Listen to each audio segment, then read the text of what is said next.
हरियाणा के स्वास्थ्य मंत्री अनिल विज कोरोना वायरस संक्रमित हो गए हैं।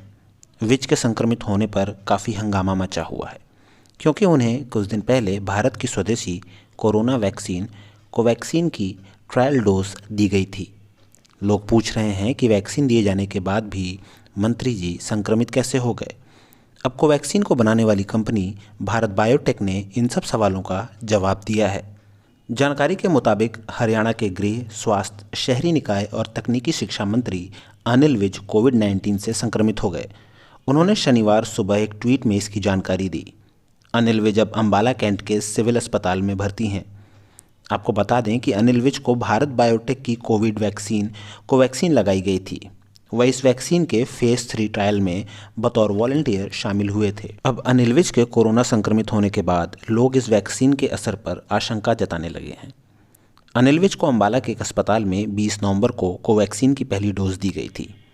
हालांकि कोवैक्सीन के फेज 3 ट्रायल प्रोटोकॉल में बताया गया कि हर वॉलंटियर को इसके 0.5 मिलीग्राम के 2 टीके लगेंगे।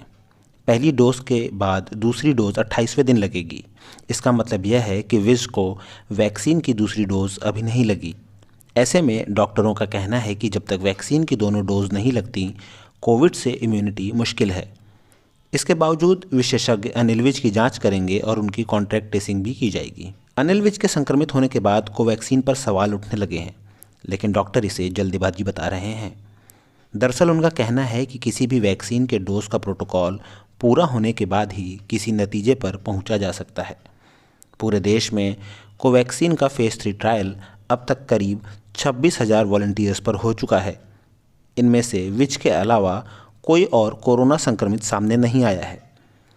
डॉक्टरों का कहना है कि पूरी दुनिया में अब तक जितनी भी वैक्सीन तैयार हुई हैं, सब डबल डोज वाली हैं। इनमें फाइज़र, मॉडर्ना, ऑक्सफोर्ड की वैक्सीन शामिल हैं। इसके अलावा कोई भी वैक्सीन 100% सफल नहीं है। मॉडर्ना और फाइज़र भी 95% तक ही प्रभावी है, यानी कि 5% लोगों को संक्रमण का खतरा रह सकता है। इस वजह से डॉक्टर्स कोवैक्सीन को अभी असफल मानने के लिए तैयार नहीं हैं। हैदराबाद स्थित भारत बायोटेक ने कहा है कि कोवैक्सीन की प्रभावकारिता वैक्सीन की दूसरी डोज दिए जाने के 14 दिन बाद ही निर्धारित की जा सकती है। कंपनी ने कहा है कि क्लिनिकल ट्रायल्स भी 2 डोज शेड्यूल पर ही आधारित थे, जो कि 28 दिन के अंतराल पर दिए गए थे। न्यूज़ एजेंसी ANI के मुताबिक भारत बायोटेक ने कहा कि कोवैक्सीन को इस तरह डिज़ाइन किया गया है कि उसका प्रभाव दोनों डोज लेने के बाद ही दिखेगा।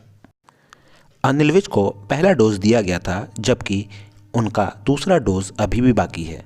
इस तरह से इस वैक्सीन को लेकर उठने वाले सवाल वाजिब हैं, लेकिन इस वक्त फ़िलहाल किसी भी निष्कर्ष पर पहुंचना बेईमानी कही जाएगी।